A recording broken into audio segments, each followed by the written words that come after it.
Bathed in sunshine with clear blue skies, a little bit of a breeze to take the edge off of what should be temperatures around 70 degrees.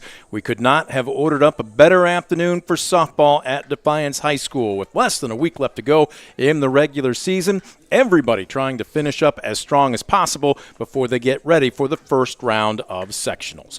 Welcome aboard, everybody. DCTV Sports is on the air. Brent Balbinot alongside Scoop Miller with the Estill Chevrolet Cadillac pregame show. Estill Chevrolet Cadillac, located on North Clinton Street in Defiance, earning your trust one satisfied customer at a time.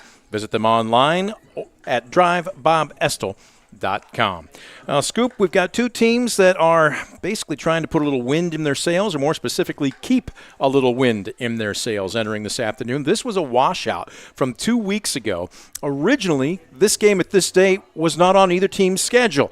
Defiance was originally scheduled to host Bryan this evening, but since this is a WBL matchup and conference games come first, they are playing here tonight against Shawnee. The Bulldogs, matter of fact, the last time we were on the air, hard to believe, a few weeks ago against Ayersville, 10-6 and 3-0 in the WBL. They have fallen on some hard times, having to make up some games due to losses, weather-related. They have now dropped to 14-9 overall, but more specifically 5-3 in the WBL. But, Scoop, they have won their last two. They want to make it 3 in a row here this afternoon. Yeah, and I think they've got a good shot of getting that third straight win. Defiance has defeated Shawnee the last 3 times these two have met. In fact, Defiance has really dominated, outscoring the Indians 33-1 the last 3 years. But I think we'll have a much different game here this afternoon. Shawnee's been playing some good softball. They're coming off an 8-2 win over Lima Central Catholic, and they also have won 4 of their last 6. So they want to try to finish strong in the WBL, get some wind in their sails, as you mentioned, heading into that sectional tournament just around the corner. With that said, again, the Indians have been pretty much a 500 team for the last couple of seasons. They sit at 9-9 here this afternoon, 2-4 in the WBL. But in talking with Coach Wheeler, he has said, woulda, coulda, shoulda. They are a young team with a young roster, and what that means usually is you got to go through some growing pains. Well, you're right. And both these programs are really solid, well respecting the WBL. Of course, Defiance coming off back-to-back WBL titles. The last time Shawnee won a title was in 2021, where the Indians went 29. So they've had some good softball teams. They do have a little youth. But again, we've got a great day for softball. The fact that you're out here, we haven't had great weather this year, so I think both teams are going to be ready to go here this afternoon. Far from great weather. Let's go ahead and break down in the circle. That's where it starts. You always hear about it in baseball. It starts on the bump.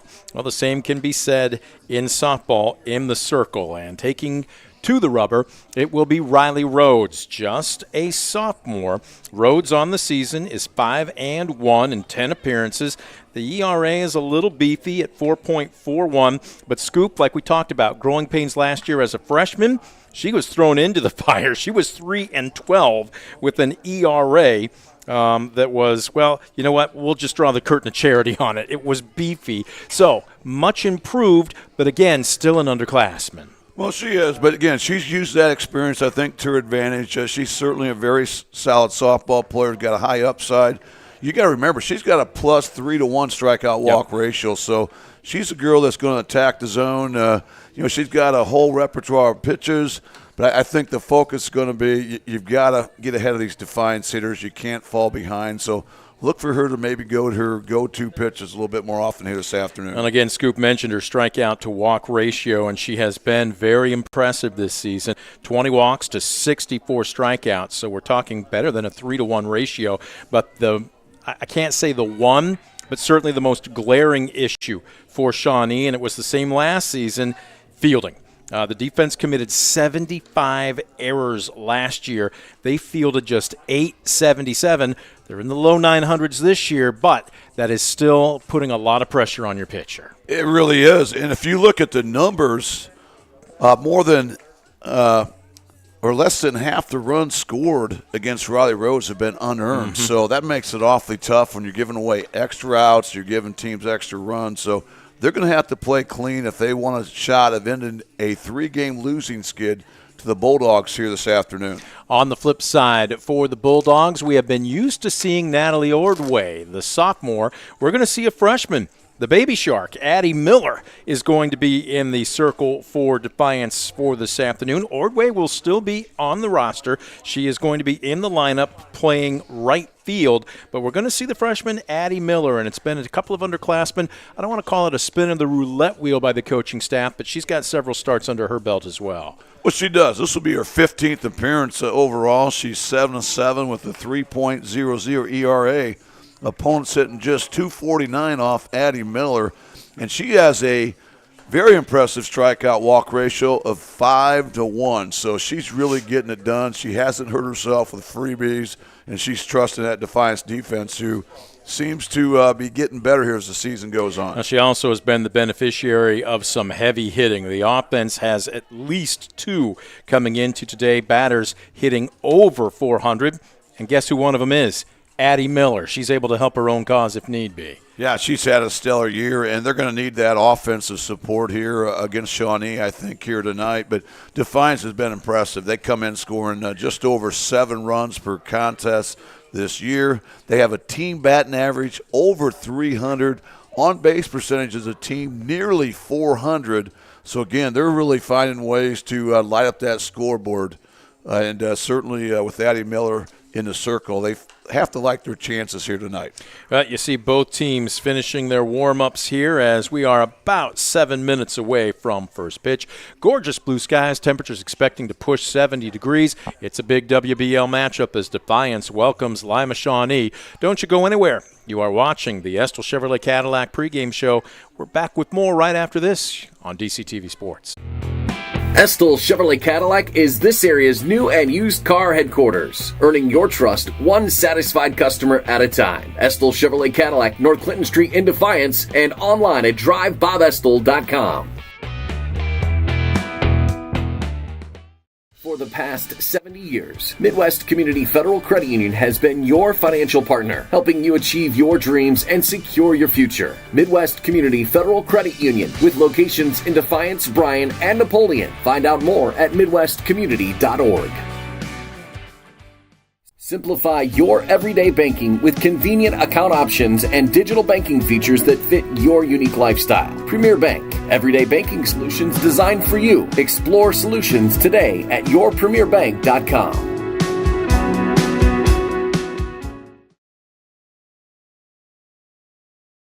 Visit Mark Moats Ford and check out some of the best new Ford models. Mark Moats Ford has been serving the Defiance community since 1916. Visit them today, County Road 424 in Defiance, and online at markmoatsford.com.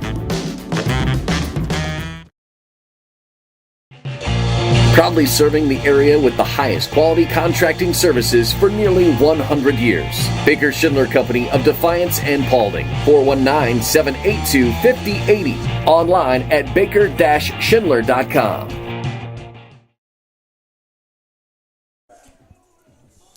Back at Defiance, finishing their warm-ups both infield and outfield, getting a little stretching done. Is that Bella Rollison in center field? Hopefully she's okay. Tell you what, the last thing you want to see is a freak injury taking out one of your starters before game is over with, and actually that's Natalie Ordway, but she appears to be none the worse for wear. Brent Balbadon alongside Scoop Miller, as let's go ahead and take a look at your starting lineups, brought to you by Baker Schindler Company, proudly serving the area with the highest quality contracting services for nearly 100 years. Baker Schindler Company of Defiance and Paulding, baker-schindler.com. Let's go ahead and take a look at the lineup, batting order specifically for the Indians of Shawnee. Again, they enter this afternoon at 9-9 overall. And taking a look at where they're at in the WBL at 2-4. Scoop, this is a team, though, that I think if you – obviously we've talked about this multiple times. If you sleep on them, they're going to come back and bite you. This is a team that is just kind of waiting to get over the hump.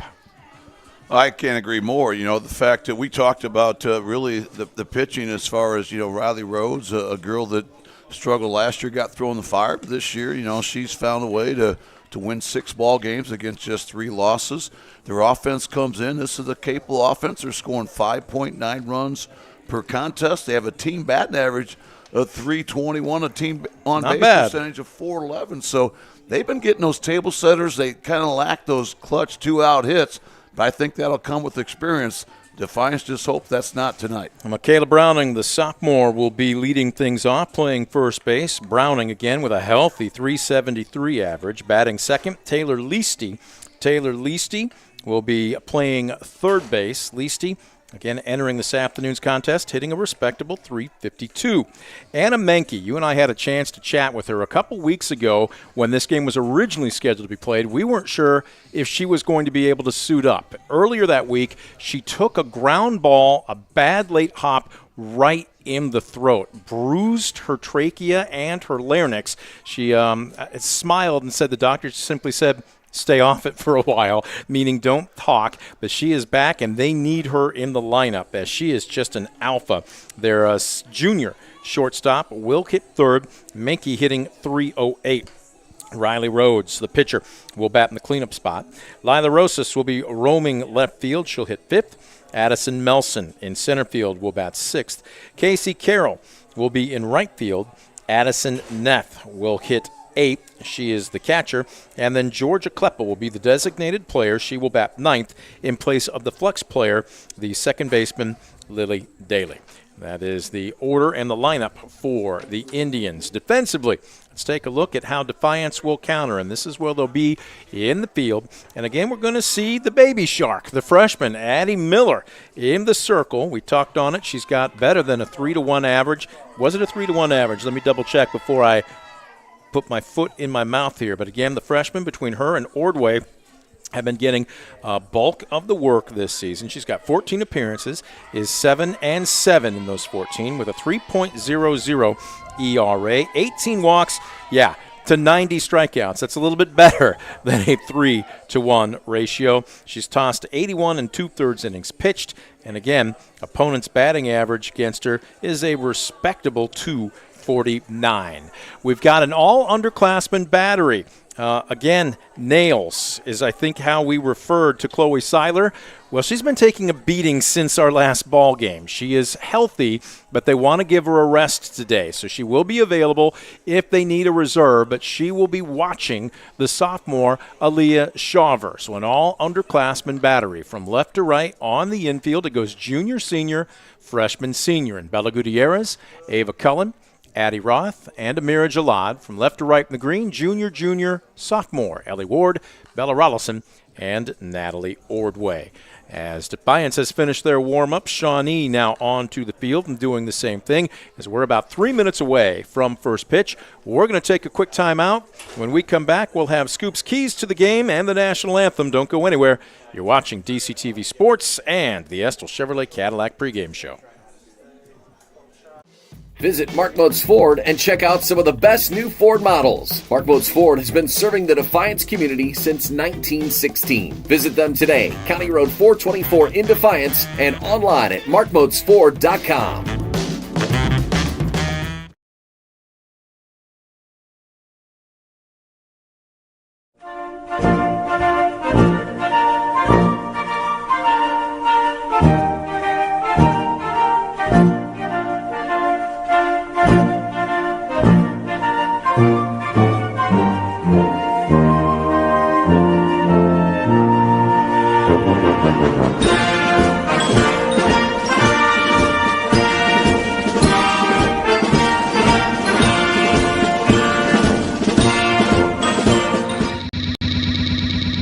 Brunswick Eye and Contact Lens Center. Personalized service and quality products in a friendly and caring atmosphere. Schedule your appointment today. Brunswick Eye and Contact Lens Center. Stadium Drive in Defiance and online at visionsource-brunswickeye.com.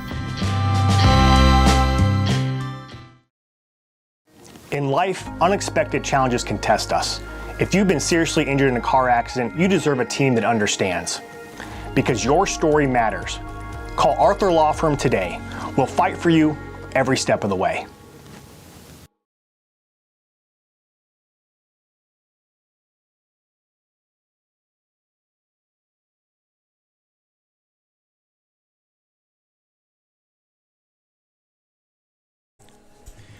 Back at Defiance High School, you get a good look at the backdrop, the school there.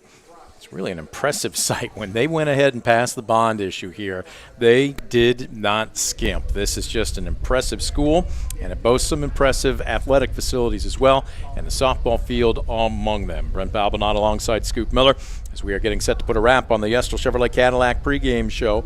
Time for the keys to the game. Scoop, let's start with the hosts in Defiance. What do the Bulldogs need to do to make it 3 in a row?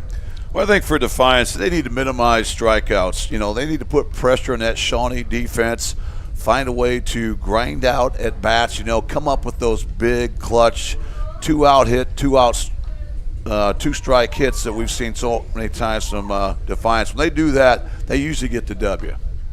On the flip side for Shawnee, this is a young team. Doesn't mean untalented, though. Well, yeah, I totally agree. But I think for the Indians, it's going to come down to really the defense we kind of alluded to early. I think they need to play clean defensively, not allow the Bulldogs extra outs and extra opportunities. This Bulldog offense just too good to give a 4th out to. And I think the other key, for Shawnee, they want to win that freebie war. They have to minimize free base. They cannot give Defiance, walks, errors, hit batsmen and so forth. I think they need to really do a good job win that freebie war. If they do that, they've got a great shot at ending a 3-game losing skid to Defiance here tonight. Those are your keys to the game as you see the field bathed in plenty of sunshine in the late afternoon on a Friday.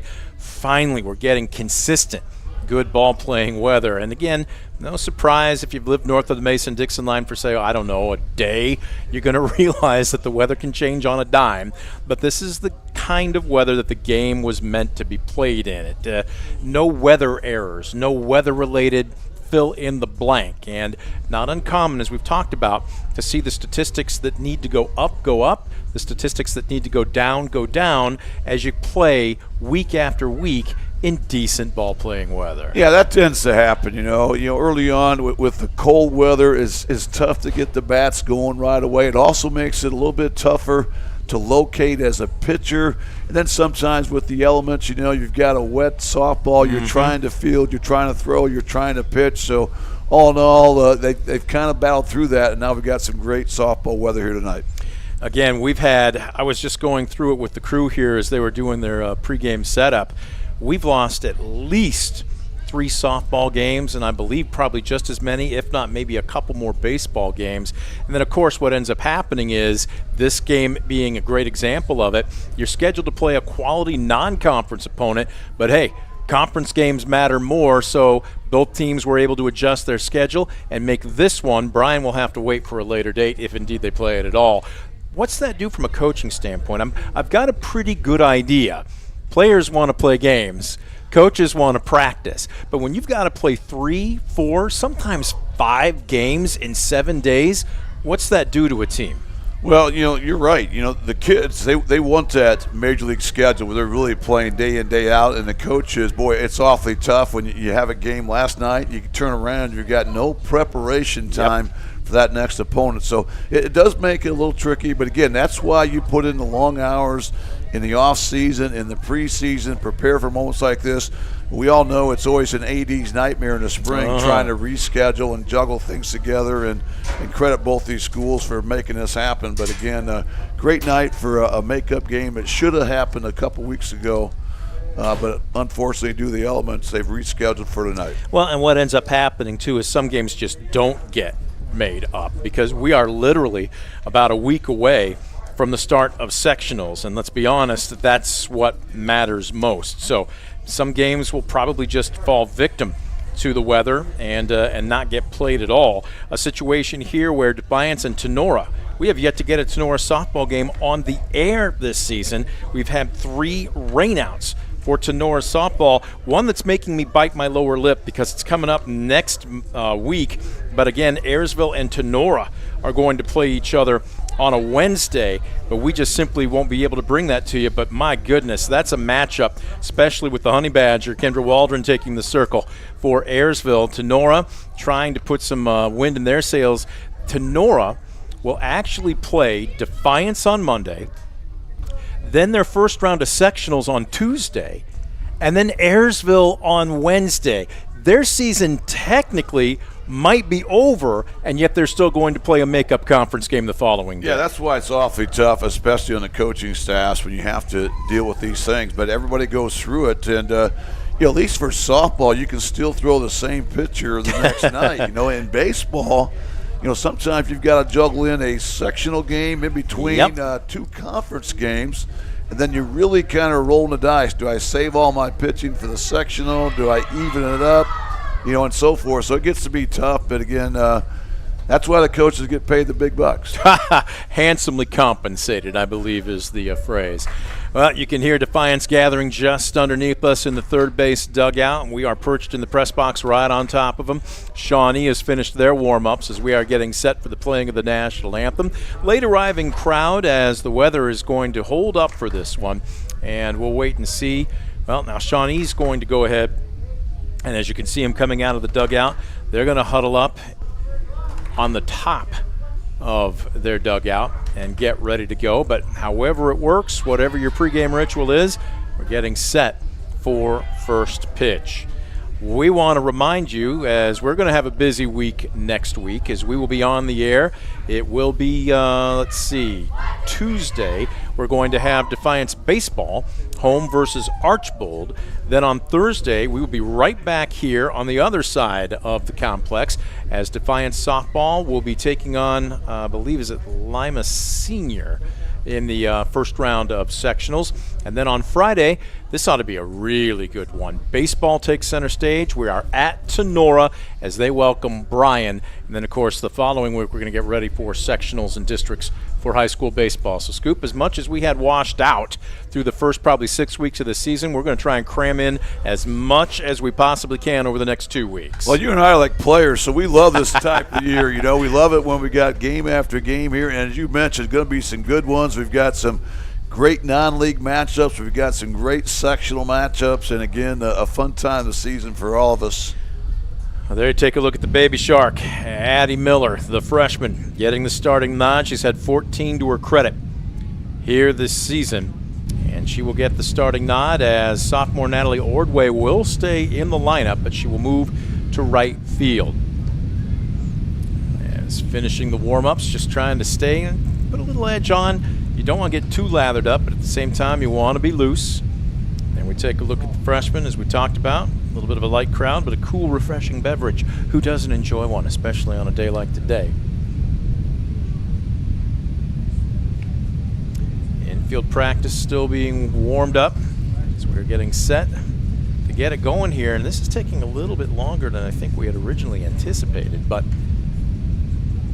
we're not going anywhere. I think with Shawnee's late arrival, they've kind of backed up game time a little bit, and right now Defiance taking the infield here. And I was under the looking impression, good. They're getting some true hops here in this turf, which would you expect. But I was under the impression that they switched to try and make things time out a little bit, but apparently not. Defiance is going to stay in their routine. Tell you what, when I watch Bella Gutierrez, she's a junior, and she stands in probably at 5'2", maybe 5'3", if she stands completely ramrod straight upright. But yet, you just look at her, and when you watch her make that throw across the diamond, if our camera can pan left just a little bit, you're going to see number 8, the little keg of dynamite at third base, and she has got an arm on her, Scoop. She's got a little bit of character to her as well. Well, she's ideal at that hot corner there at third base because she's not only quick, she can get to just about anything, and she has that strong arm across the infield. So she'll be tough to navigate infield singles if you try to slash one her way or if you try to push a bunt her way. She's awfully good defensively. You're seeing her show her glove work right there, and she is the perfect example of it's not the size of the dog in the fight, but the fight in the dog, and she's got a little bit of grit to her. As Defiance continuing to finish their infield warm-ups, what we're going to do is take another quick break. We'll put a wrap on the Estill Chevrolet Cadillac pregame show when we come back. You're watching DCTV Sports. Ohio is in a foster care crisis. Kids with real needs, medical, emotional, behavioral, are waiting for homes. Cornerstone Treatment Foster Care is looking for families ready to make a difference. You've thought about it, now it's time. Contact Cornerstone Treatment Foster Care today.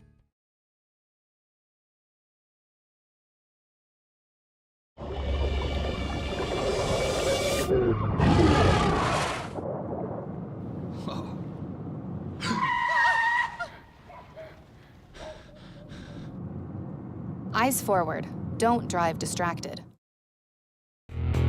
Estill Chevrolet Cadillac is this area's new and used car headquarters, earning your trust one satisfied customer at a time. Estill Chevrolet Cadillac, North Clinton Street in Defiance, and online at drivebobestill.com.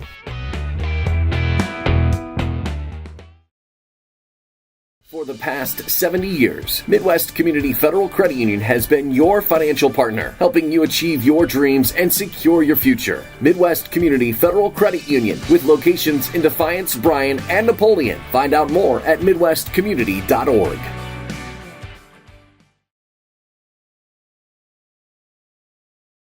Simplify your everyday banking with convenient account options and digital banking features that fit your unique lifestyle. Premier Bank, everyday banking solutions designed for you. Explore solutions today at yourpremierbank.com.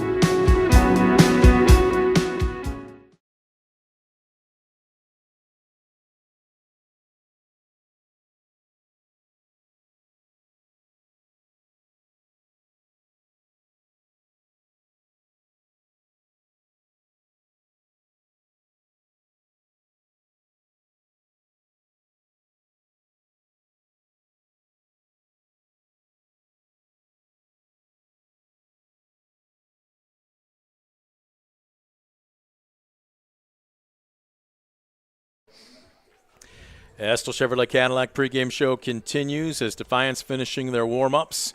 We are getting set for first pitch as the Bulldogs trying to keep their winning streak going, trying to make it 3 in a row. The Indians enter this one at an even 500 at 9-9 overall, a couple of games below 500 in the WBL. They knocked off Lima Central Catholic 8-2 a night ago. They had a game earlier this week against Van Wert, postponed due to rain.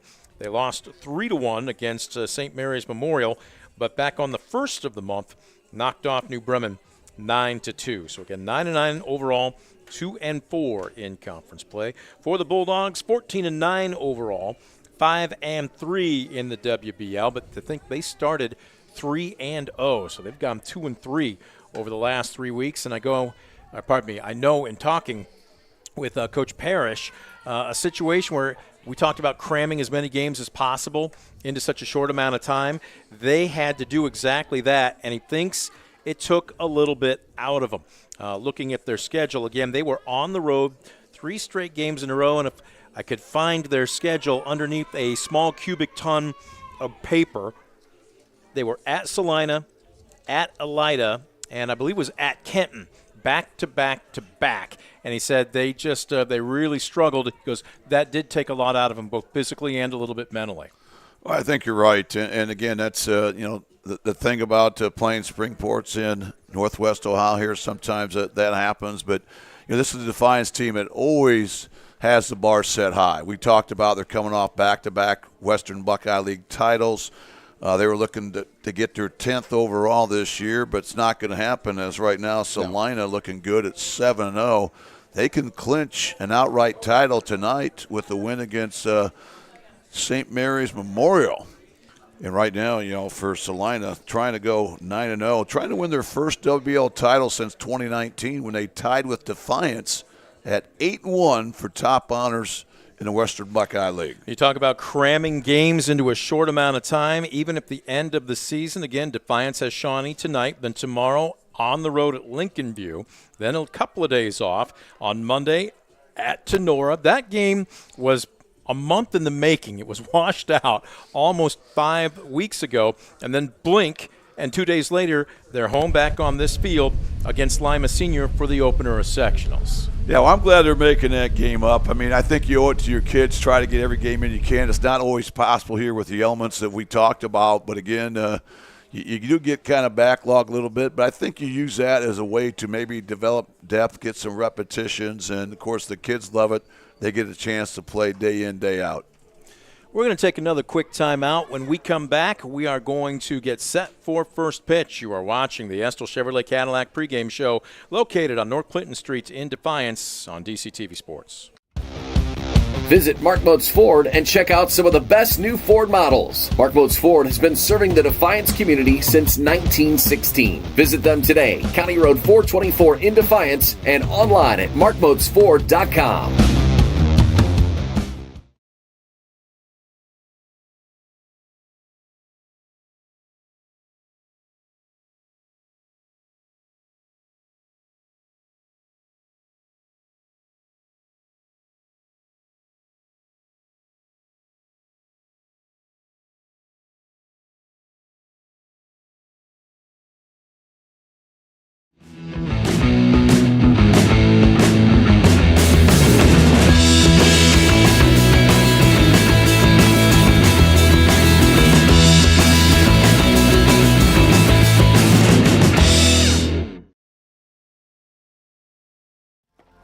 For decades, I've taught you everything I know. But only you can prevent wildfires.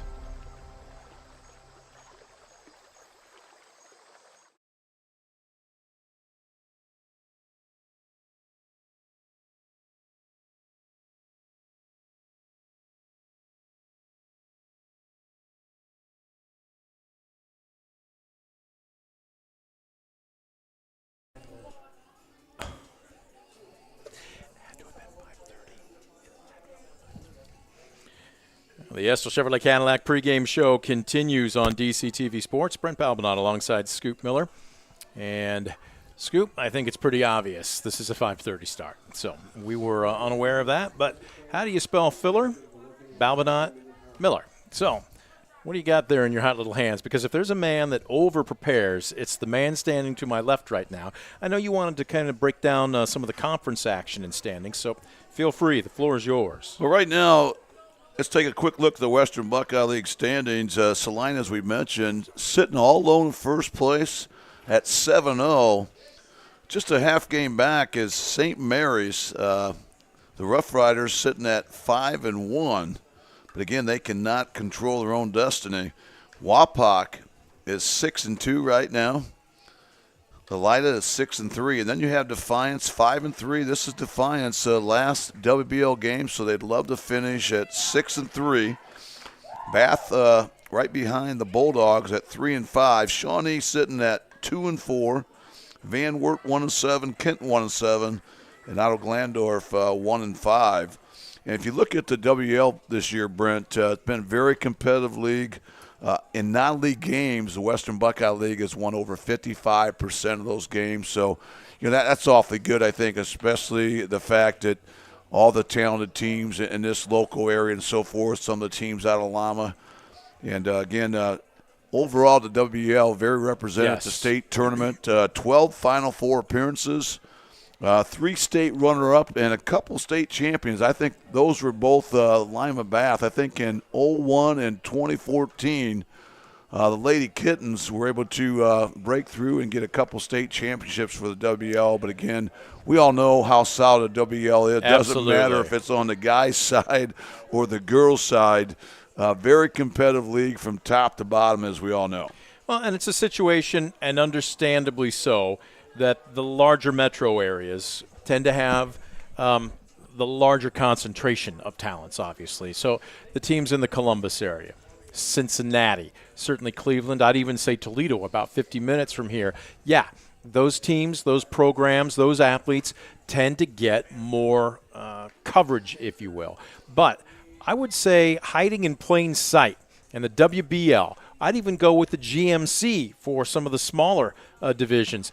Man, pound for pound, they punch above their weight. There is a lot of not just talent, but I'd say college-level talent that's not so much hiding in the Northwest Ohio cornfields. You take a trip over here on any game, any day, virtually any conference, and if you don't go away impressed, I'll be very surprised. Oh, there's no question about it, and that's why you don't have to travel across state or even to another state to find good competition. And we've seen that with Defiance. We see them schedule up. We've seen Anthony Wayne come here, one of the premier programs around and so forth. Perrysburg, in fact, Defiance boys pulled out a thrilling 4-3 win against 12-1 Perrysburg last night in Perrysburg to remain undefeated at 14-0. But then you look at, the history of the WL. Lima Bath certainly has been kind of the team, the gold standard, I'd say, for the WL. The Lady Kittens overall 22 WBL titles. Second behind them, Brent, is right here in front of us, Defiance Bulldogs. They have 9 WBL titles. And then closely behind, Walpock has 8. Salina and Elida both have 7. And then St. Mary's has 3. Shawnee has 3. Kenton 1. Van Wert and Otto Glandorf yet to secure a WBL title. Well, there you get a good look at Indians' first baseman, Michaela Browning, as Shawnee is taking their infield. We touched on it a little bit earlier in the Estill Chevrolet Cadillac pregame show. Shortstop Anna Menke took a ground ball, and it was a hard-hit ground ball to the throat a couple of weeks ago. She was going to play had they not been washed out a couple of weeks ago, but that was back on the 25th. It was 3 days earlier against Elida, I believe, and it was 11-0 was the final score, but she really has come a long way in the last 3 weeks as far as healing up. And as you and I were talking, she's got plans to play at the collegiate level as well, potentially the D1 level. Well, I really enjoyed talking with her. The fact that when she mentioned she's hurt, you said, well, we're glad that this game got pushed back because we probably wouldn't have seen you. And she's like, I'd have played. Yeah, she was. I'd have played. I might have been hurt, but I was going to play. And, she was all WBO last year, I believe, second team. So, again, she's an awfully good player. And I think she's already proven she's better than her dad was. Well, a former Bowling Green pitcher up until last season could brag he was on the last Bowling Green Falcon baseball team that won a MAC championship. But with the way they ran the table last year, didn't quite finish it off in the conference tournament, but still a situation where we know that there's ball playing blood in the family. And Anna Menke looking to give us a little bit of a show here this afternoon. Going to be very interested to take a look at her. But again, Dad Greg pitched on that team back in. Yeah. I'm trying to think what year would that have been. Well, I know he played for Coach Danny Schmitz. I want to say it was up until a couple years ago, everybody did. Well, it was in the mid-late 90s. I'll just say it. I'll give him a break. I'll say it's late 90s. But again, they had some good baseball there at BG, and of course, I got to cover Bowling Green several times last season. That great run that Coach Cal Halleck had. Those guys won 34 games last year. They won the MAC by 5 games. That's just unheard of. It usually comes down to that final series, that final day. And last year, the Falcons won by 5. And, of course, I had the Falcons last week as well, and they've got another good team this year. Well, they were bombers last year. They might give up some runs, but they were going to score some runs. We'll wait and see if there's a little magic in Anna Menke's bat here this afternoon. As we talked about it, a healthy 300-plus average. As you see, there's the men in blue. Now, there is a baseball game on the other side of the complex as well, so apparently they're traveling in packs. But we are getting closer and closer to first pitch. So what we're going to do is take another quick timeout. When we come back, we're inching closer to the start of this one. You're watching the Estill Chevrolet Cadillac pregame show on DCTV Sports. Visit Mark Moats Ford and check out some of the best new Ford models. Mark Moats Ford has been serving the Defiance community since 1916. Visit them today, County Road 424 in Defiance, and online at markmoatsford.com.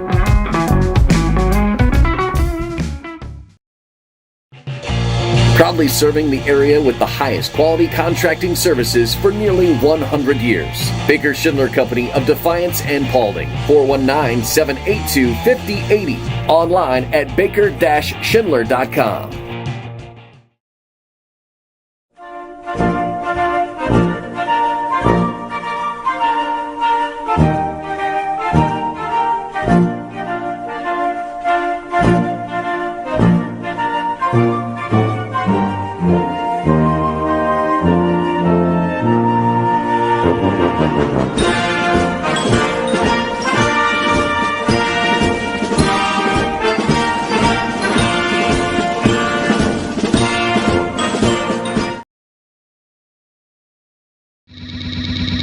Brunswick Eye and Contact Lens Center. Personalized service and quality products in a friendly and caring atmosphere. Schedule your appointment today. Brunswick Eye and Contact Lens Center. Stadium Drive in Defiance and online at visionsource-brunswickeye.com.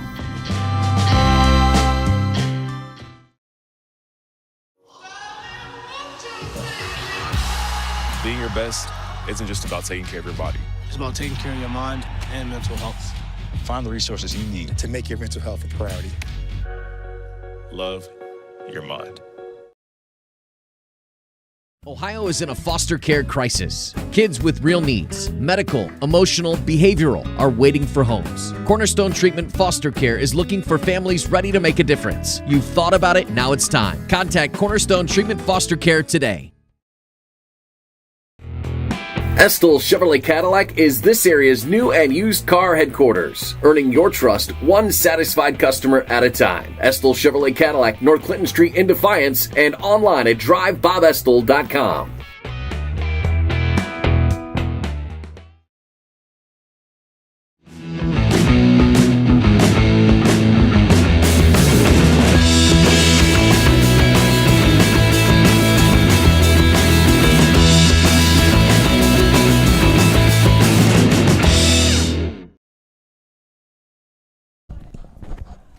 Back at Defiance, we are getting set for the first pitch. As both head coaches, Coach Parrish and Coach Wheeler, at home plate, exchanging lineup cards, a few pleasantries, and talking with the umpires here this afternoon. Behind the plate, calling balls and strikes, it will be Gary Brubaker. And in the field, we've got a two-man crew. He's from Tenora, does a ton of games locally as well as around the county area. Reyes Ramirez. So we've got a very experienced umpiring crew here this afternoon, Scoop. We do, and I can honestly say neither one has ever tossed me. Now, they both teed me up on the basketball court, but they've never tossed me. So is there a story you want to share there? Or you want to draw the curtain of charity on it pretty quickly? Let's just say I'm really glad I'm up in the booth here this afternoon. But no, these guys are two of the best. They do a great job, and again, they've got some big game experience, both on the softball field and also on the hardwood as well. So we welcome those two here to Defiance High School tonight. This one promises to be a good one on paper. Again, you've got a team that's won 2 of its last 3 in Shawnee. You've got a team that's on a 2-game win streak in Defiance. And it's about time to get going as we're going to have a couple of underclassmen in the circles. There you see the Bulldogs wearing their home black jerseys with the blue lettering and numerals and the white trim, with the blue stirrups for Shawnee. They've got kind of a throwback to the old Houston Astros of the 70s uniforms, kind of the multicolored striped jersey tops.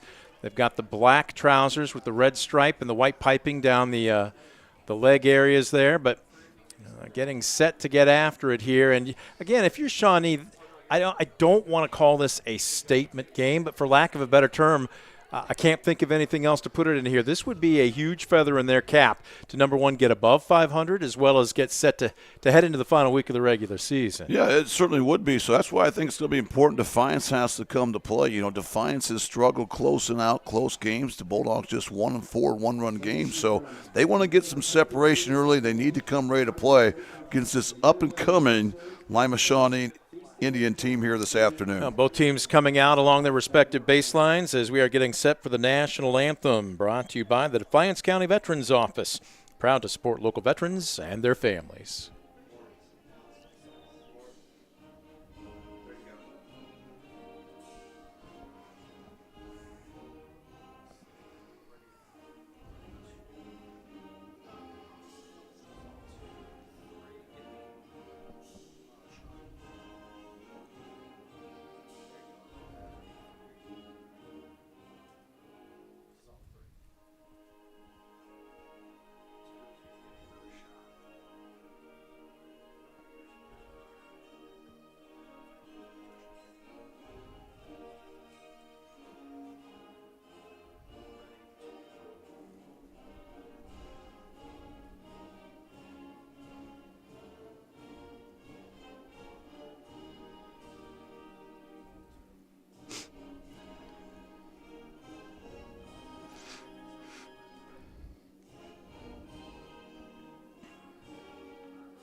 And the national anthem, brought to you by our underwriter, the Defiance County Veterans Office. Proud to support local veterans and their families, connecting them with resources available to them. If you'd like to learn what you might be eligible for, give them a call at 419-782-6861. That's 419-782-6861.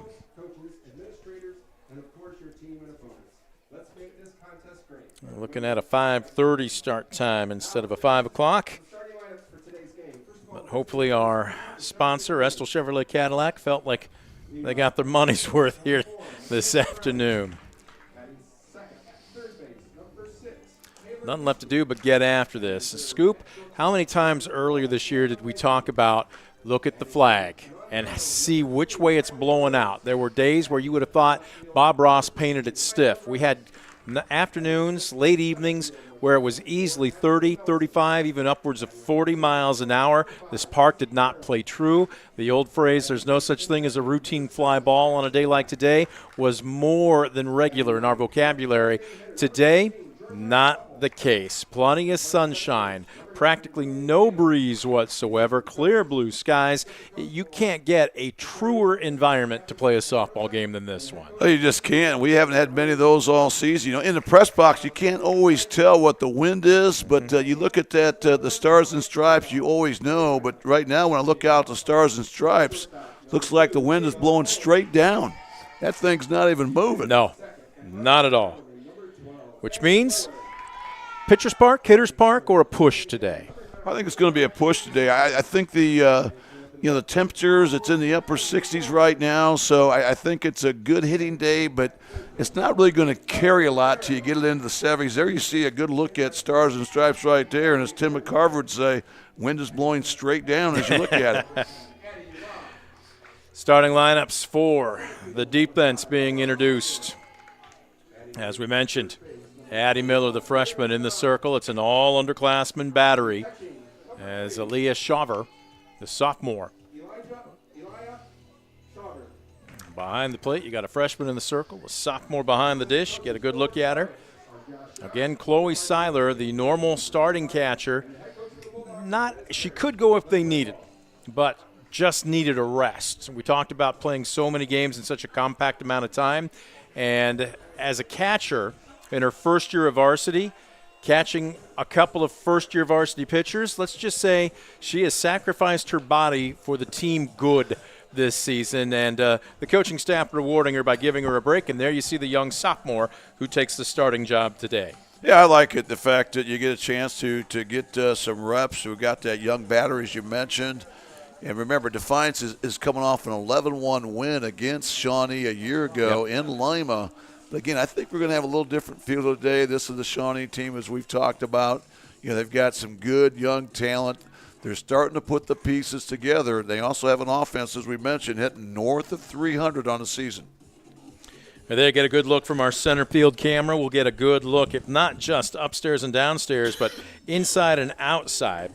Had a chance to talk with Addie Miller earlier today. I said, all right, break down your repertoire for me. And she goes, primarily fastball, changeup. She does have a curve, although it's got to be on for her to feel like she's got to use it consistently. I said, okay, what's your swing and miss pitch? If you needed an out and not a ball put in play but a strikeout, what would it be? She goes, I do have a screwball. So she's not afraid to pitch inside. We talked about that over the course of the last couple of weeks. But again, still learning the craft, so to speak, as she has finished the last of her warm-ups. And they are all high fives, as in the on-deck circle, there you see Michaela Browning getting set to lead it off for the Indians. Browning. Browning, just 3 weeks ago, Scoop was hitting an even 400. Really good stuff as far as what you want to see as far as a leadoff is concerned. She's seen that average drop just a bit. Well, she's got good speed. She has 7 stolen bases in the season. She also second for the Indians in hits with 19, second in doubles with 7. And here she'll take the first pitch from Addie Miller. This one, a chopper to second. Ross stays back on it. Routine play. 1 away. A good start for Addie Miller. Right away, you always encourage first pitch strikes. She gets one across to Browning, and Browning rolls it over to Addie Roth, and a quick first out for that Bulldog defense. So that'll bring up Taylor Leasty. Leasty entering this afternoon's contest, hitting a respectable .352, digs in from the right side. Yeah, Leasty tied with Browning for second most hits with 19 for the Indians. Also has 8 walks. Good speed as well. The 0-1. This one off the end of the bat. A little pop up to second. Addie Roth, 2 opportunities, 2 putouts, 2 down. Great start for Addie Miller. Once again, attacking the zone early and often. She's only thrown 3 pitches, recorded 2 outs, but again, all 3 pitches across the plate. Now trying to get a 1-2-3 inning, but she'll have to go through Anna Menke here. Sitting 308 with a 390 on base percentage.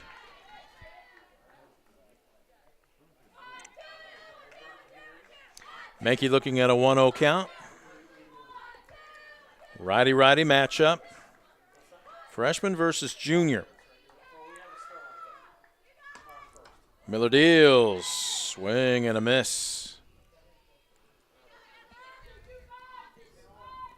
1-1.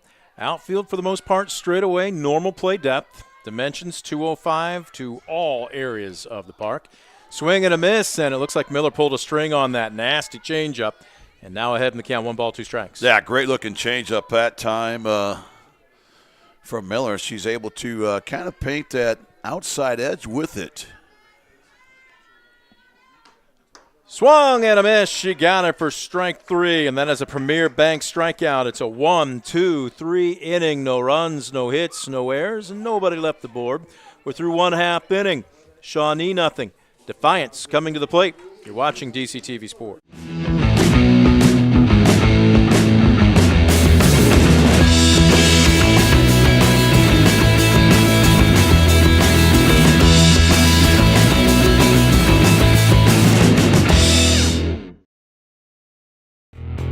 Estill Chevrolet Cadillac is this area's new and used car headquarters, earning your trust one satisfied customer at a time. Estill Chevrolet Cadillac, North Clinton Street in Defiance, and online at drivebobestill.com.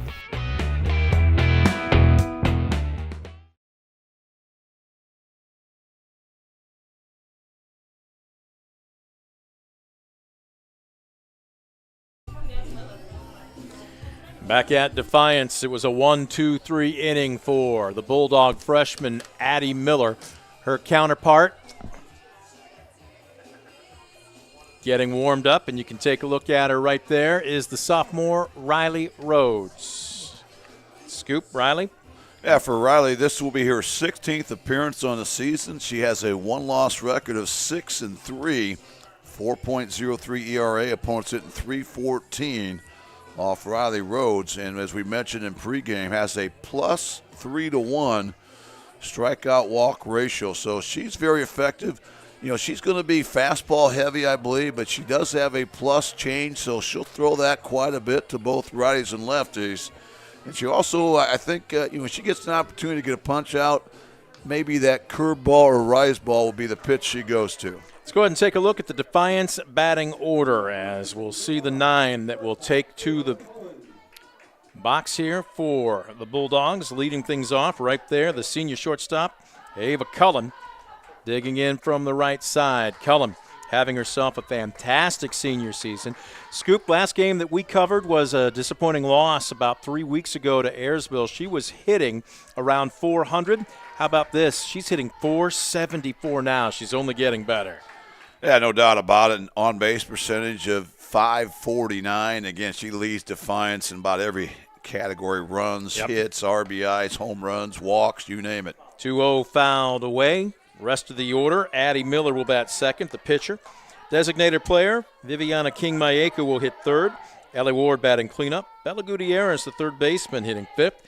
Natalie Ordway, instead of in the circle, in right field, she will bat sixth. Batting in the 7th spot, it will be freshman second baseman Addie Roth. Bella Rollison, the junior, roaming center field, and hitting ninth, first baseman Amila Jalad. As this one a humpback liner off the glove of Menke, just past the outstretched reach of the shortstop, and that will be an infield single to lead off the bottom of the first. Great start for Cullen. Again, a reason her batting average is going up, Brent, she's staying off those marginal pitches and pitches out of the zone. She got into hitter's count at 3-1, and there she gets the Bulldogs' first hit, and Defiance has something cooking early. Here's Addie Miller hitting .411, the other Bulldog batting over 400. As the runner goes, throw down to second is not even there. It's going to be an easy stolen base for Ava Cullen. Let's take a look at the defensive lineup for Shawnee. We gave you the batting order for the Bulldogs. Here's what the Indians will do. We've talked about the sophomore Riley Rhodes in the circle. Junior Addie Neff is behind the plate. This one popped foul out of play. From left to right on the infield, it goes sophomore, junior, junior, sophomore. So a pair of juniors sandwiched in between a couple of underclassmen. Taylor Leasty, Anna Menke, Lily Daly, and Michaela Browning. From left to right in the green, it goes sophomore, junior, junior. Lila Rosas, Addison Melson in center, and Casey Carroll in right. This one misses inside. 2-1. Again, your home plate umpire. He's got the gear on, calling balls and strikes. Gary Brubaker. As this one popped up, right field, drifting over, making the snow cone catch is Carroll. Heads up play, though, by Cullen, as she knows exactly where she is on the field. She tags up, and just like that, a runner just one station away from breaking this game open for Defiance. Well, great job by the freshman Addie Miller. Kind of situational hitting. She gets one she can lift to the opposite side.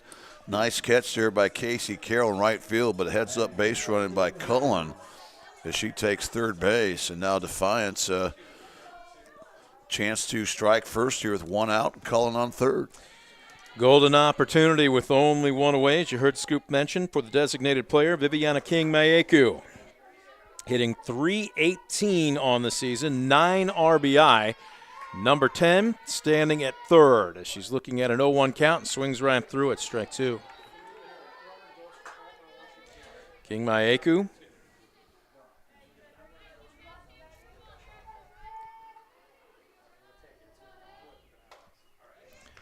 This one a shot to first and snap throw back to third and just getting back in time. Nice job by Cullen to slide in underneath the tag, but what a play by Browning at first. Tremendous play that time by Michaela Browning, who's able to snare that line drive, then alertly throw across the diamond there to try to double up Cullen. Cullen just beats the tag there, getting her hand in third base just in time. Well, if you're King-Maeku, sometimes that's the way the game rolls. You barrel one up, but that's what they call an atom ball right at the first baseman. So it will take some two-out hitting to get the job done. Ellie Ward digging in from the right side as she swings, fouls this one back. A great job by Rhodes right now, really starting to find her stuff, locating, and quickly she gets on top of Ellie Ward here. Ward hitting .343 on the season. All arm there, and she's a strikeout victim, a Premier Bank strikeout. So that will do it for Defiance here in the bottom of the first as they waste the leadoff single by Ava Cullen. No runs on a hit, no errors, and a runner left stranded at third. We've got one in the books. No score. Back at Defiance after this. You're watching DCTV Sports. For the past 70 years, Midwest Community Federal Credit Union has been your financial partner, helping you achieve your dreams and secure your future. Midwest Community Federal Credit Union, with locations in Defiance, Bryan, and Napoleon. Find out more at midwestcommunity.org.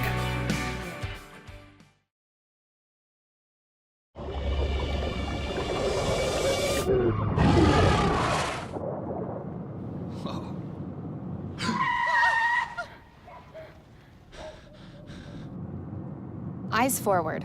Don't drive distracted.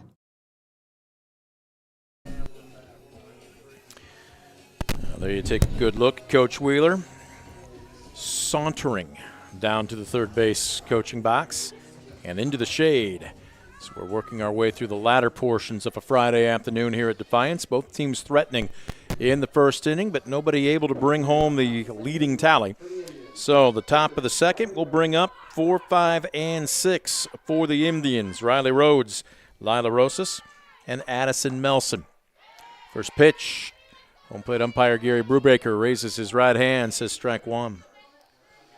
Addie Miller continues to get a lot of first pitch strikes across in early. Miller has a definite routine. I want you to break it down here. Is this one a shot at second? Nicely snared by Roth. And tell you what, she has had a hand in all but one putout so far here this afternoon. The freshman second baseman is making it good. Yeah, she's read the scouting report. She seems to be in the right place at the right time. That ball struck well that time by Riley Rhodes, but a good play on the one hopper by Addie Roth. And a quick first out for Addie Miller and company.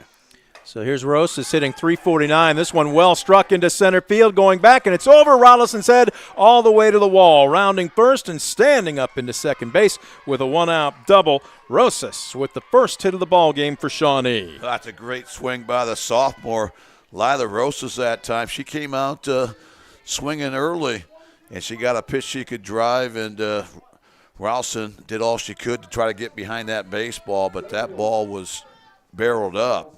And a one-out double for the Indians. So they have something cooking here in the top of the second. So here's Addison Melson hitting .211 on the season. She's been pretty much at the .211 mark for the last month and a half. Again, they were supposed to play here a few weeks ago in a game that got washed out. She was hitting .211 then. She's hitting .211 now. Looking at an 0-1 count. This one off the inside of the bat, a diving attempt by Jalad in foul territory, but she couldn't come up with it. Yeah, great effort by Jalad. You know, that's a ball, if it's fair, you probably don't want to dive after in one of those high-risk, high-reward plays, but that being foul, she had nothing to lose. Just couldn't quite get the glove there in time. So here's Miller checking her wristband, getting the progressions ahead in the count, 0-2. Freshman deals outside. Well, after the graduation of Tegan Zipfel last year, two-time all-conference player, now playing across town at Defiance College, they knew they were going to have to go to somebody else, and this one, a worm burner. I'm going to guess that was a changeup that she just lost her grip on, but that wild pitch is going to allow Rosas an extra station, and she stands up easily into third base. Well, that's huge because now with the runner at third, one out, you can be situational here. Just try to put something on the ground that's going to score a run, elevate something to the outfield. 2-2, chopper to third. Gutierrez is going to come home, and they get her. Shaver with the tag, and again, that's where are you moving on contact or should you be listening to your coach? But she moved. That was a dart right at the junior third baseman. Gutierrez didn't hesitate as she threw a pill to home plate, and they gunned down the runner. Well, great job by Bella once again, who's been so outstanding defensively. We talked about that cannon of an arm that she has, and that time a nifty glove play and a strong throw home as the Indians were going on down angle contact. You know, they got the ground ball they wanted, but that's one of those balls where you really want it up the middle. You know, to the corners that are playing in, that's going to be a tough read. So 2 outs. Digging in from the left side is the right fielder, Casey Carroll.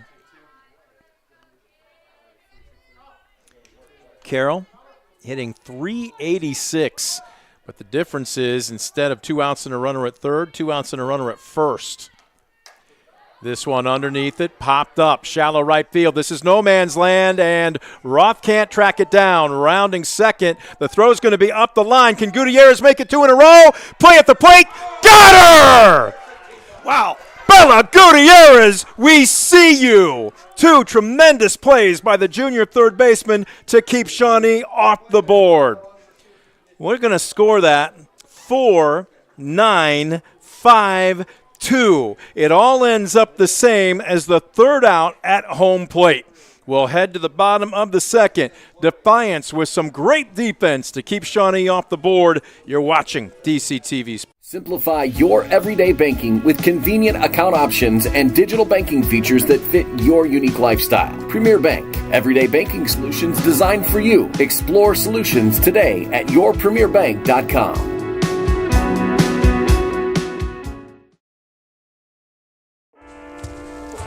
One in 10 kids vape. Each vape pod can contain the same amount of nicotine as a pack of cigarettes. The Health Class Film Guy isn't the best person to talk to your kid about vaping. Got a few minutes? You are. Talk to your child about vaping today. Bottom of the second inning.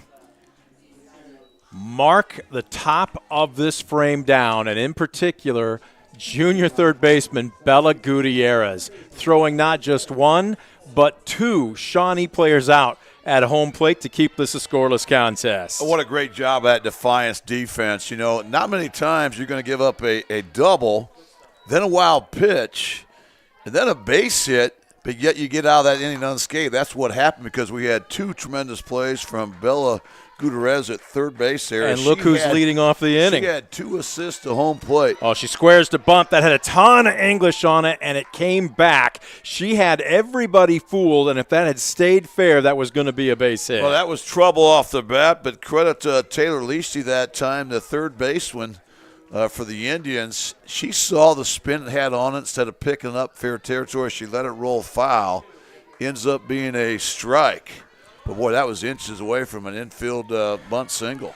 The 0-2 bounces across home plate as Gutierrez takes for ball one. Riley Rhodes, the sophomore, you take a look at her in the circle. She gave up a leadoff single to Ava Cullen. Cullen got as far as third, but could go no further as Gutierrez swings underneath the rise ball for a big Premier Bank strikeout to start off the bottom of the second. Yeah, that was a great-looking rise ball from Riley Rhodes. That's not a pitch she uses very often, but as we mentioned, kind of her out pitch. When she gets to that 2-strike count, that's one she'll have confidence to throw on, that time well located. So here's Natalie Ordway hitting .271. This is the first Defiance softball game we have called this season where she has not been in the circle, Scoop. She stays in the lineup because she's a good all-around athlete. She's playing right field today. But right now, stepping up at the plate, trying to get something going here in the bottom of the second. Yeah, the sophomores had a good season at the plate, hitting .271, a very good on-base percentage. Dirty changeup by Riley Rhodes. Natalie Ordway almost swung 3 times at that pitch. Holy cow. Well, we mentioned she's got a plus change. She's not afraid to use it against any hitter any time. Oh, she challenged her with what looked like a rise ball, and that one fouled straight back. She got away with one there. No balls, 2 strikes. Melson a little deeper than you would say normal play depth in center field. Everybody in the outfield pretty much straight away as this one misses way upstairs.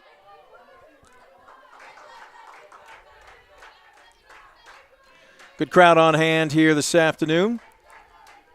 The 1-2, that almost came through the window here, Scoop.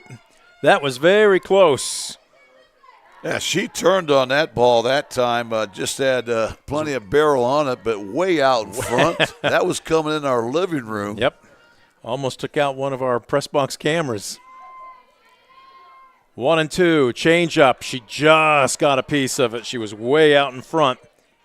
A great adjustment by Ordway that time. I was expecting that changeup to come deep in the count. She got it on that pitch. Did a great job of just fighting it off.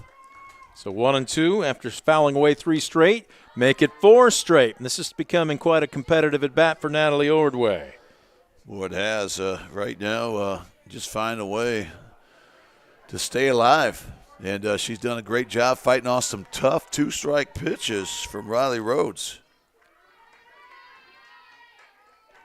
The 1-2 on the way again.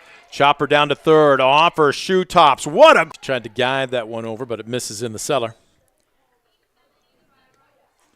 Addie Roth, like many of her teammates, trying to finish strong here. As this one, a routine ground ball to third. Taylor Leasty showing off a cannon for an arm.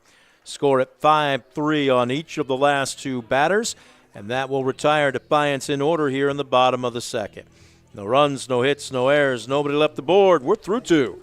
No score. You're watching DCTV Sports.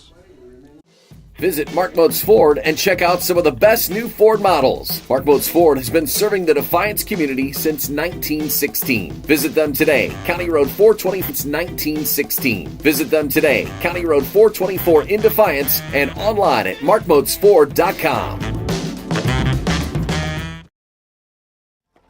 For decades, I've taught you everything I know. But only you can prevent wildfires.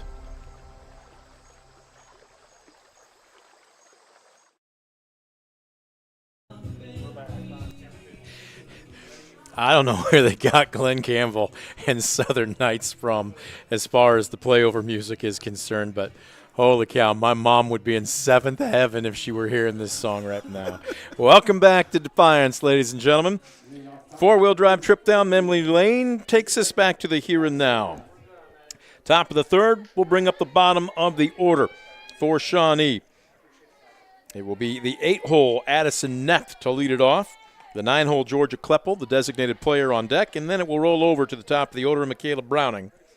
Addison Nept hitting .217 on the season. Looking at an 0-1 count as the young freshman taking care of business in the circle so far for Defiance. Addie Miller.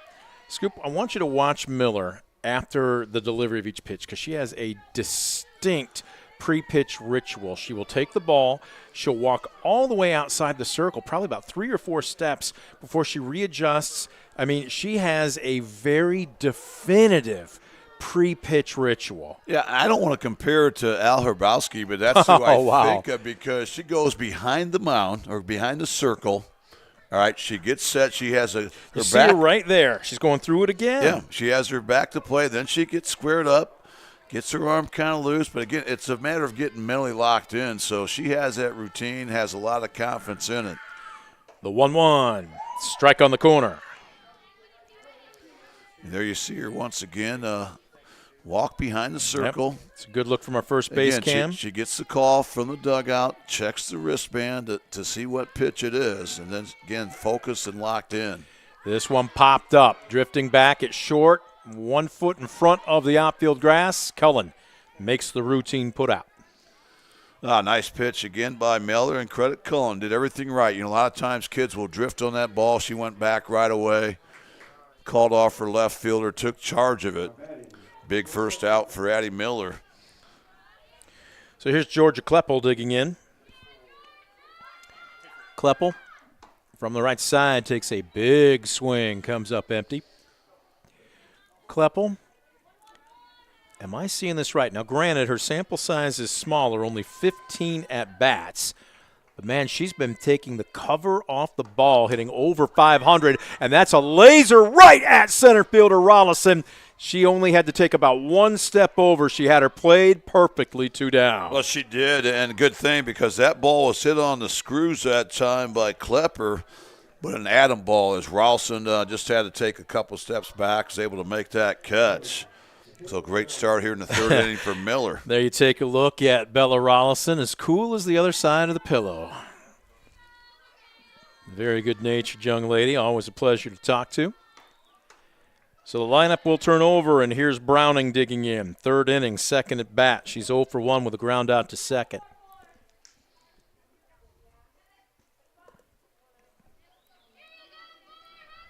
Miller deals outside. Probably hear the crowd reacting across the mezzanine level here as Defiance baseball is also playing. Two-headed action here this afternoon. Swing and a miss. Boy, that had some nasty break to it. Well, it did. That almost fell off a table. That was a nasty pitch. Just no chance for Browning. And now the count started to get back in the favor of the pitcher here. Baby Shark deals. This one slicing foul down the left field line. It evens the count up at 2-2. Right now, Addie Miller's done a great job. Has not been in a 3-ball count. Did a nice job controlling the count early. 2-2. There's a good shot from our center field camera. Check swing. Boy, that was a gutsy take by Browning. I'm not so sure she might not have even been fooled on that pitch. That looked like that screwball once again. We saw early in the at-bat where it just kind of fades away from the left-handed hitters. Payoff pitch on the way. Got her looking on the outside corner. Strike 3. A backwards K ends the third inning on a Premier Bank strikeout. And the freshman, Addie Miller, makes it a 1-2-3 inning. No runs, no hits, no errors. Nobody left the board. We'll head to the bottom of the third. Pitchers duel at Defiance.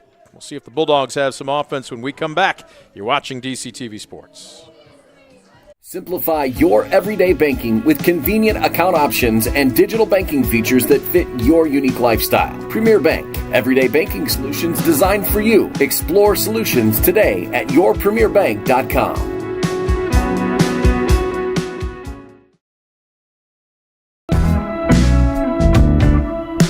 Visit Mark Moats Ford and check out some of the best new Ford models. Mark Moats Ford has been serving the Defiance community since 1916. Visit them today, County Road 424 in Defiance, and online at markmoatsford.com.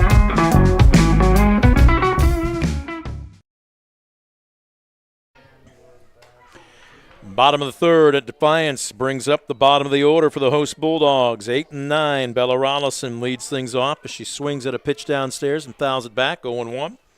Amira Jalad on deck, and then the lineup turns over. Senior shortstop Ava Cullen in the hole. Pitchers duel. Both teams have only had one base runner, at least at a time. Multiple base runners for Shawnee, but never multiple base runners. And both teams underclassmen pitchers. The freshman Miller for Defiance, and right here the sophomore Rhodes for Shawnee have been bringing their A game here this evening. Boy, they have. You know, both pitchers right now just one batter over the minimum, so they've done a nice job. The defenses have played clean behind them. And right now, Defiance trying to get their leadoff man on board here for the second time this afternoon. Rollison has been struggling a bit at the plate, as you can see this season. Tremendous defensive player. Is working the count a little bit more to her favor here as this one. Whoa! Brock, you don't get hazard pay over at first base on top of the dugout there. he seems to be in one piece, so does the equipment. Yeah, but he's still wondering, boy, how close did that come to me? He's okay. As Rollison swings through a rise ball, strike 3. That's a Premier Bank strikeout. Third Premier Bank strikeout for Riley Rhodes. Is that time she's able to get Rollison in a negative count. Then comes with that rise ball with 2 strikes that we've seen before. So here's Jalad digging in. First baseman hitting out of the 9 hole, hitting a .174, and looking at an 0-1 count. Rhodes deals. Late decision by Jalad to offer there. That ball looked like it was almost in the mitt of catcher Addie Neff before she pulled the trigger. And now she's down on the count 0-2. Busting her inside, she takes. That's a great pitch right there. You know, had a purpose, very competitive pitch, a little bit off the plate. But again, that's a good-looking 0-2 pitch. Nothing you're going to do with that if you take a swing. Check swing and strike through the call from Gary Brubaker. That's another Premier Bank strikeout, back-to-back for Rhodes here to start off the bottom of the third. Now, Riley Rhodes continues to impress me up here. She's got command of all her pitches, not afraid to go inside or outside to any hitter. And now 4 punch-outs on the afternoon. So here's Ava Cullen. Good luck striking her out, batting almost .500 on the season. She'll be playing her college ball at Ball State. Coach Acuna and company licking their chops to get her in a Cardinal uniform as soon as possible. No question. If you have to pitch to Cullen, here's where you want to do it. Nobody on base and 2 outs.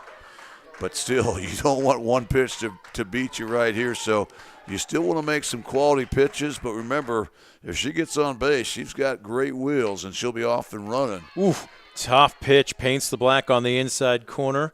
Cullen didn't like the call, but at the same time, you're still ahead in the count. If you swing at that pitch, the best you're going to do is pound it in the ground. That's a great pitch, but it's even a great hold right there because you're up in the count. You don't have to swing at that tough strike. This one popped up right side. The second baseman battling the sun. Daly had it. She doesn't have shades on, but she makes the catch.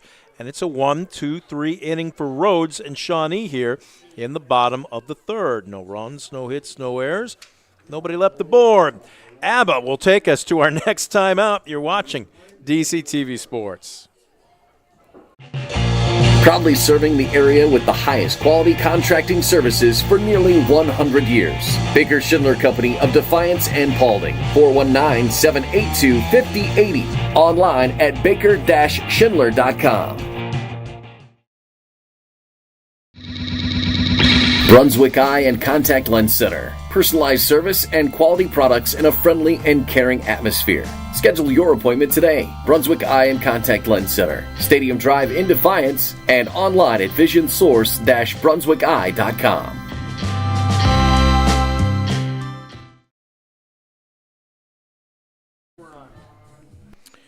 Well, there you get a good look at the Defiance dugout.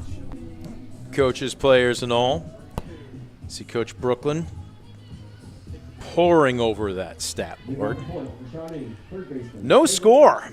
As a matter of fact, it's been a pitcher's duel as neither team has had more than one base runner aboard. Matter of fact, what was it? Both pitchers have faced only one batter over the minimum through 3. It'll be 2, 3, and 4 for the Indians here as Taylor Leasty sends the first pitch she sees. Shot back to the circle, and Addie Miller fielding her position. Score at 1-3 for a quick first out. Yeah, once again, aggressive swing there by Leasty, but a 1-pitch, 1 out. And Addie Miller continues to roll here. So here's Menke entering today's game, hitting, was it 308? 0 for 1. Came just underneath that. Boy, she had that pitch measured up, just didn't get the sweet spot of the bat on it. That's a good-looking swing that time from Menke. And again, you know, you're not going to get too many fastballs across the heart of the plate. When you get one, you don't want to miss it, but that time had a great swing, but just underneath it. The 0-1 challenged her inside again, and Menke again fouls it straight back, and now all of a sudden, Miller ahead in the count 0-2. A great job by Miller. Now she's got her set up. We'll see what she wants to come with here. Look for something maybe off the plate here, up 0-2 in the count. See if she throws that Scroogey. This one popped up and will get out of play. Actually pops back off the backstop. All right, now Miller's looking good, but Menke's not being fooled, so we'll see if she maybe tries to change things up, maybe go with a curveball off the plate. The 0-2. Second time, misses in the cellar. And we talked with Menke. Said that she's been in contact with several smaller schools, the D2 and D3 level. Potentially a MAC school or two interested as she checks her swing here.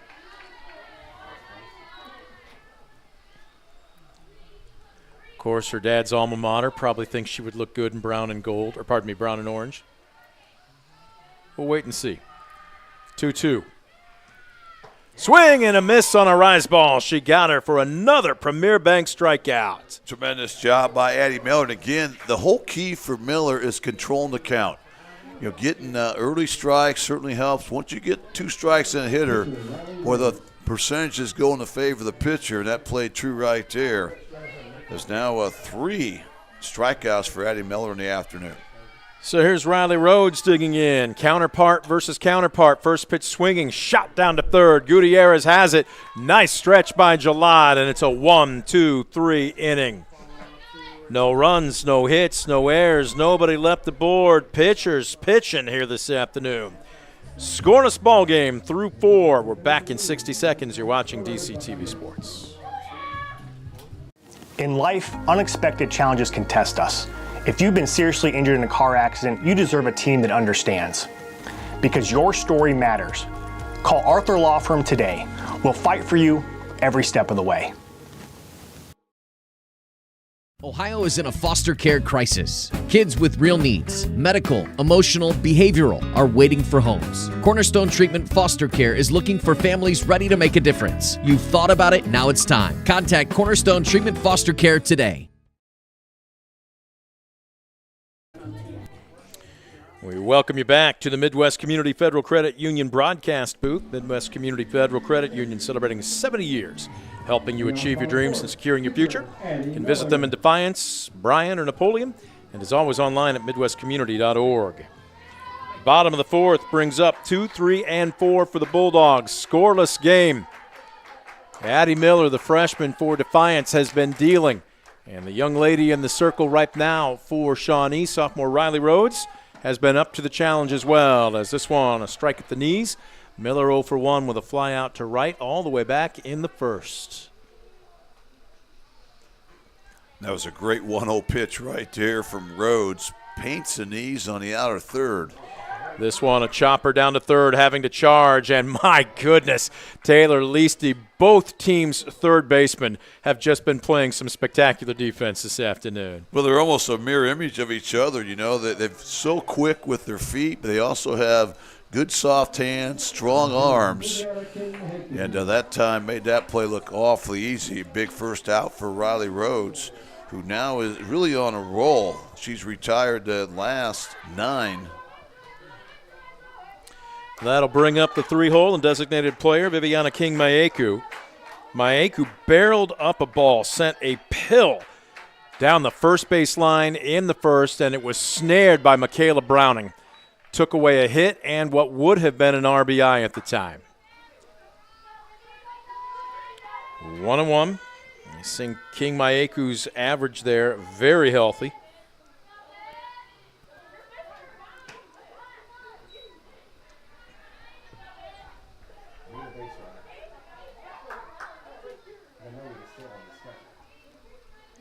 Two and one.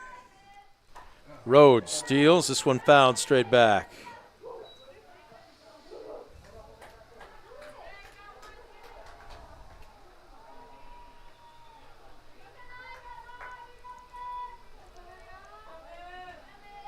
Rhodes waiting for her catcher Neff to get set. She does. 2-2 on the way. Way upstairs. King Maeku. As a matter of fact, other than the leadoff single all the way back in the first, swing and a miss, strike three. As the roll continues for Riley Rhodes, they've only had one base runner, and it was the first batter of the ball game. Yeah, and that's the fifth Premier Bank strikeout for Riley Rhodes, so she's really been on a tear. That was just the second three-ball count she's been in this afternoon. The first one being Ava Cullen, who led things off, and that was probably more by design, just not giving in to Cullen. Again, she's been awfully impressive. The sophomore continues to deal here. And again, now has retired 11 straight Defiance hitters. So here's Ward entering today's game, hitting .343 as she fouls this one off. Looking at Ward. 67 at bats, 23 hits. Pretty good. Right now, though, they have just been stymied by Riley Rhodes as she ends the fourth with another Premier Bank strikeout. No runs, no hits, no errors. Nobody left aboard. We could play two at this pace. We'll see if there's any offense in either of these teams when we come back for the top of the fifth. You're watching DCTV Sports. Estill Chevrolet Cadillac is this area's new and used car headquarters, earning your trust one satisfied customer at a time. Estill Chevrolet Cadillac, North Clinton Street in Defiance, and online at drivebobestill.com. For the past 70 years, Midwest Community Federal Credit Union has been your financial partner, helping you achieve your dreams and secure your future. Midwest Community Federal Credit Union, with locations in Defiance, Bryan, and Napoleon. Find out more at midwestcommunity.org.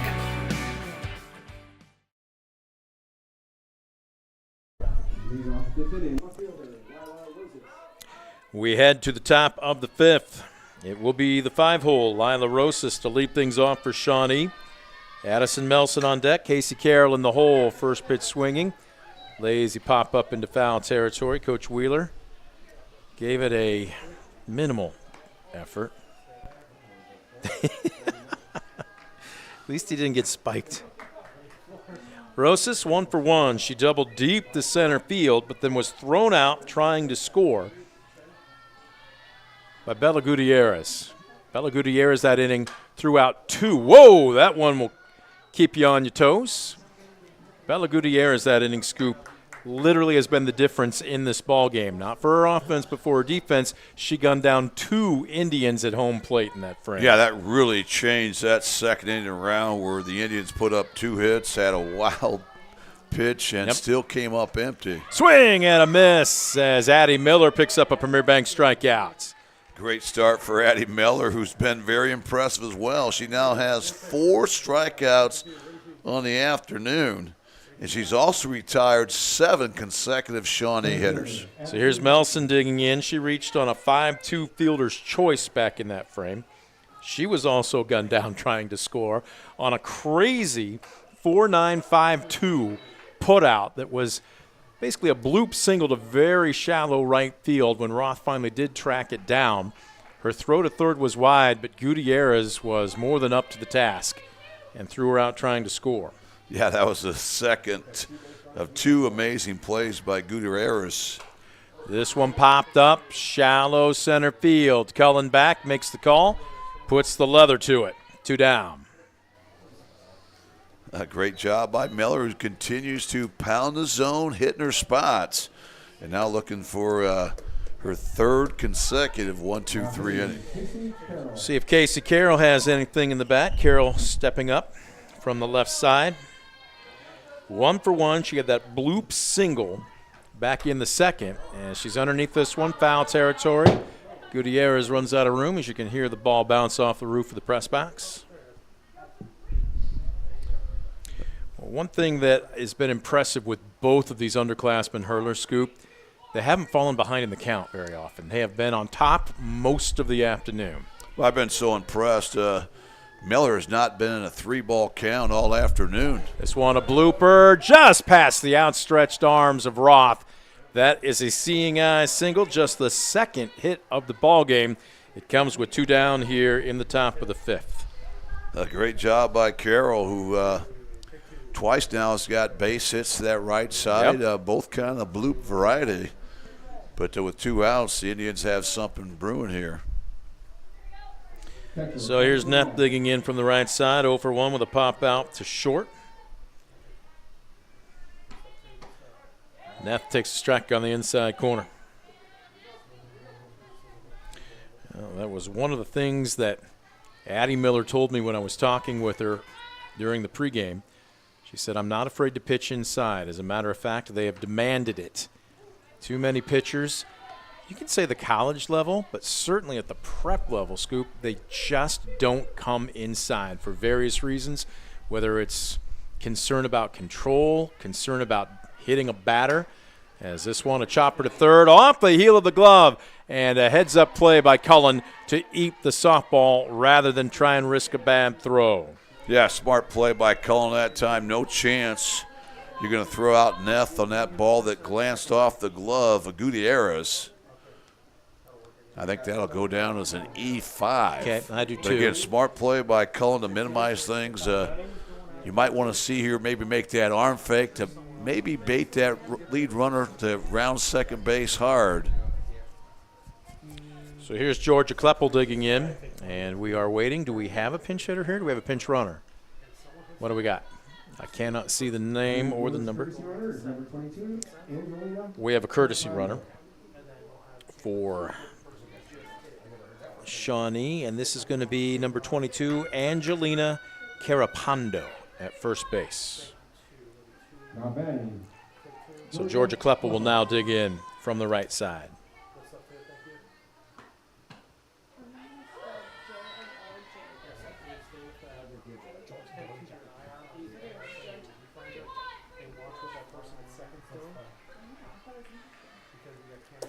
Well, Coach Wheeler trying to pull out the stop, says offense, even base runners have been a premium here this afternoon. As a matter of fact, this is the first time for either team with 2 down in the top of the 5th for multiple base runners. As this one, a chopper to short, and oops, are we going to have – I was going to wait and see if there was runner's interference. Cullen looks back at the field umpire Reyes Ramirez, but there was no collision. But I think that was clearly – maybe a bit of a distraction from eye level, and the normally sure-handed Cullen could not field that ball. Well, that's a great play by Casey Carroll, the lead runner that time for Shawnee. She kind of stopped right in the line of sight for Cullen. In the last minute, gets out of the way. Cullen just very little time to react, but she did not interfere with Cullen. For that to be an interference call, she has to impede the movement of Cullen or make contact. She did neither.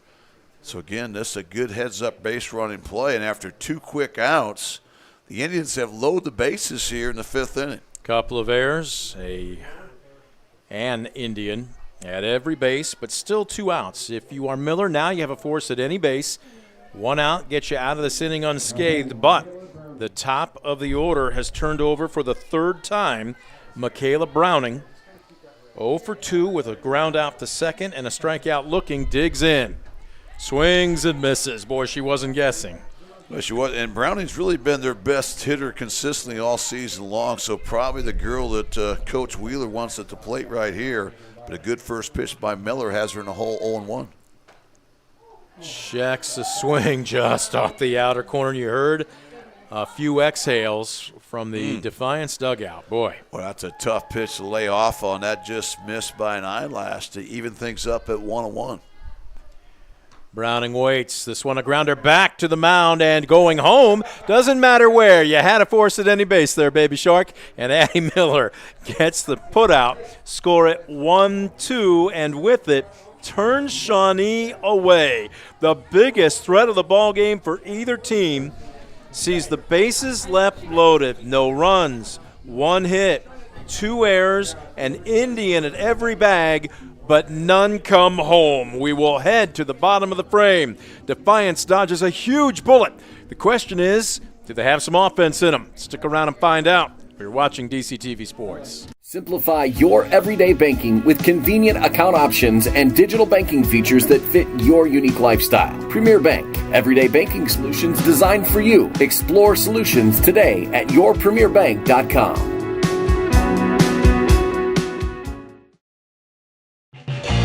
Proudly serving the area with the highest quality contracting services for nearly 100 years. Baker Schindler Company of Defiance and Paulding, 419-782-5080. Online at baker-schindler.com.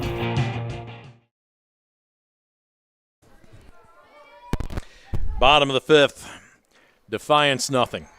Shawnee nothing. Bulldogs with just 1 hit on the day. Indians with 2. Couple of errors in the top of the frame gave Shawnee a golden opportunity as it loaded the bases. But again, Addie Miller pitched her way out of it. So here's Riley Rhodes stealing to Bella Gutierrez. Natalie Ordway is on deck and Addie Ropp in the hole.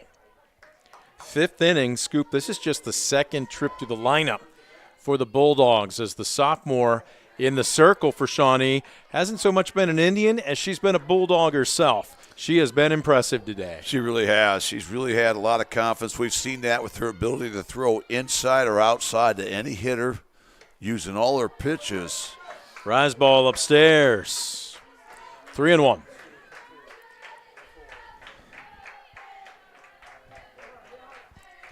And we'll see if Gutierrez a walk is just as good as a hit in this situation as she was sitting fastball. Fouls it straight back, and the count now full. Great job by Rhodes. Down the count 3-1. Came up with a quality fastball there right at the knees. Now a huge payoff pitch coming up here. 3-2 on the way. Oh, she takes a nasty pitch on the inner third. Strike 3, a backwards-looking K for another Premier Bank strikeout to lead off the Defiance 5th. What a tremendous pitch here, 3-2. Just kind of painted the inside edge down at the knees. 7 strikeouts now for the sophomore Riley Rhodes. My goodness. So 1 down. That will bring up Natalie Ordway. Takes first pitch strike. Ordway 0 for 1 with a ground out to third.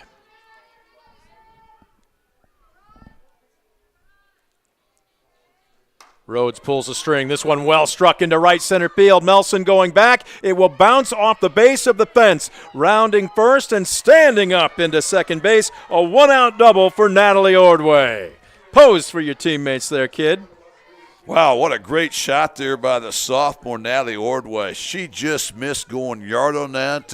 We talked how the park's going to play true today. She got no help from the elements whatsoever, but that ball hit right at the base of the fence. She's in, standing